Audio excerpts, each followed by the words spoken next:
ذرا سوچئے، ایک ایسی شخصیت جس کی زندگی کا سفر کسی سسپینس فلم سے کم نہ ہو۔ آج کے اس تفصیلی جائزے میں ہم عمران خان کی زندگی کے ہر اہم موڑ کو قدم بقدم بالکل حقائق کی روشنی میں سمجھنے کی کوشش کریں گے۔ تو چلیے بغیر کسی تاخیر کے اس سفر کا آغاز کرتے ہیں۔ اب اگر آپ اس سفر کے تضادات پر غور کریں تو یہ واقعی حیران کن ہے۔ لاہور کے ایک نوجوان کرکٹر سے لے کر گلوبل سپر سٹار بننے تک، پھر ایک بہت بڑے فلاحی کام کا بیڑا اٹھانا، دہائیوں کی کٹھن سیاسی جدوجہد کے بعد وزیر اعظم بننا اور آخر کار قید خانے تک پہنچ جانا، مطلب یہ ایک ایسا سفر ہے جو بظاہر ناممکن سا لگتا ہے۔ تو شروعات کرتے ہیں ان کی ابتدائی زندگی اور تعلیم سے۔ کہانی شروع ہوتی ہے 5 اکتوبر 1952 کے لاہور سے۔ ایک پڑھے لکھے خاندان میں پیدائش ہوئی۔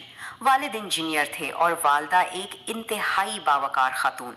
ایچ ایس این کالج کے دنوں سے ہی وہ کافی پر اعتماد اور اپنی دھن کے پکے تھے، لیکن اصل تبدیلی تب آئی جب وہ آکسفورڈ یونیورسٹی گئے۔ وہاں فلسفی، پولیٹکس اور اکنامکس کی تعلیم نے نہ صرف ان کی سوچ کو وسعت دی بلکہ ان کے اندر ایک لیڈرشپ کی بنیاد بھی رکھ دی۔ اب آتے ہیں اس دور پر جس نے انہیں پوری دنیا میں مشہور کیا، یعنی ان کا کرکٹ کا دور۔ لیکن دیکھیے، یہ کامیابی انہیں کوئی راتوں رات نہیں ملی تھی۔ 1971 میں جب فرسٹ کلاس کرکٹ کا آغاز کیا تو ان کی پرفارمنس بالکل عام سی تھی، مگر وہ ہار ماننے والوں میں سے کہاں تھے۔ انہوں نے اپنی فٹنس پر دیوانوں کی طرح کام کیا، رفتار بڑھائی اور دیکھتے ہی دیکھتے 1980 کی دہائی تک وہ ایک انتہائی خطرناک فاسٹ بولر اور گلوبل سیلیبریٹی بن چکے تھے۔ ان کا لائف سٹائل مغربی میڈیا کی مسلسل شہ سرخیوں میں رہتا تھا۔ اور پھر آتا ہے 1992 کے ورلڈ کپ کا وہ ڈرامیٹک موڑ، جب ٹیم مسلسل ہار رہی تھی، سب کی امیدیں دم توڑ چکی تھیں۔ اس وقت ان کا کہا گیا وہ مشہور جملہ کہ ہم کارنر ٹائیگرز ہیں، اس ایک جملے نے جیسے پورے قوم اور ٹیم میں ایک نئی جان ڈال دی تھی۔ نتیجہ کیا نکلا؟ اسی جذبے کے ساتھ پاکستان نے فائنل میں انگلینڈ کو شکست دی اور پہلی بار ورلڈ کپ اپنے نام کیا۔ اس دن نے عمران خان کو محض ایک کپتان سے اٹھا کر پاکستان کا ایک ایسا قومی ہیرو بنا دیا جس کی جگہ ہمیشہ کے لیے پکی ہو گئی۔ کرکٹ کے بعد ان کی زندگی کا رخ فلاحی کاموں اور انسانیت کی خدمت کی طرف مڑتا ہے۔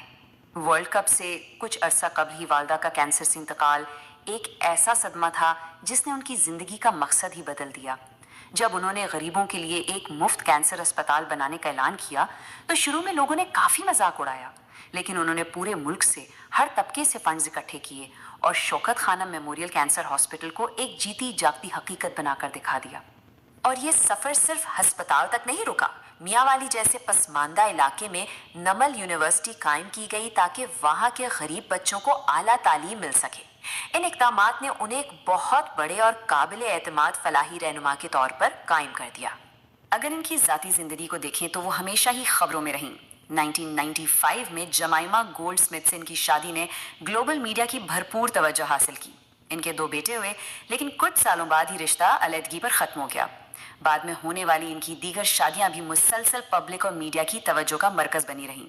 یہاں سے ان کی زندگی کا سب سے کٹھن دور شروع ہوتا ہے، سیاست کے میدان میں انٹری۔ سال تھا 1996۔ یہ وہ وقت تھا جب پاکستان تحریک انصاف یعنی پی ٹی آئی کی بنیاد رکھی گئی۔ اب ذرا تصور کریں، اس وقت ان کے پاس نہ تو کوئی بڑا سیاسی سرمایہ تھا اور نہ ہی بڑے اور روایتی سیاستدان ان کی پارٹی میں تھے۔ شروع کے انتخابات میں انہیں بری طرح شکست کا سامنا کرنا پڑا۔ ان کے ابتدائی جلسوں میں گنتی کے چند لوگ آتے تھے، لیکن وہ کارنر ٹائیگر والا جذبہ یہاں بھی موجود تھا۔ میں آخری گیند تک لڑوں گا۔ یہی وہ غیر متزلزل عزم تھا جس نے انہیں اس مشکل ترین دور میں بھی کھڑا رکھا۔ وہ بغیر تھکے اپنی جدوجہد کرتے رہے۔ اور پھر اس طویل جدوجہد کا نتیجہ 15 سال بعد سامنے آیا۔